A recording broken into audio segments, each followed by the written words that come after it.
આજ તો હતો બેનનો બર્થડે ને બેન હતા ભૂલ ફોર્મમાં ભાઈ ગોંડલ ગયા કેક લીધી ને ઘરે આવ્યા ને કેક ને દેવાઈ ગઈ.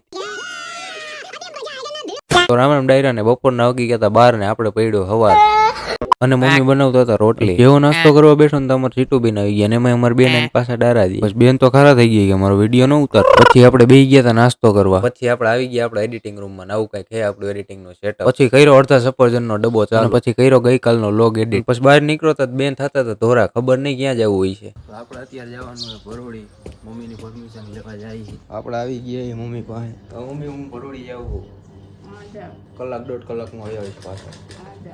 અને આપણે મળી ગઈ હતી મમ્મીની પરમિશન ને બેન અહીંયા જો ઠેકડા મારે નખરા કરે અને પછી હું ગાડી કાઢીને થઈ ગયા ભરોડી બાજુ હાલતા. આપણે આવી ગયા ભરોડી ને પડ્યા ફૂલ વરસાદ. આ ભાઈને તમે મોરખતા જઈશો કારણ કે આપણે જૂના વ્લોગમાં આવી ગયા અને પછી આવી ગયા આપણે બાપુનો ઓફિસે કારણ કે ત્યાંથી લઈ જવાના હતા વ્લોગ હાટું માય. પછી આપણે આવી ગયા હતા ગોંડલ ને ફૂલ પેસે ત્યાંથી લઈ લીધી કેક ને આવી ગઈ ઘરે ને બેનનો બર્થડે ઉજવાઈ ગયો ને કેક બગડી ગઈ હતી.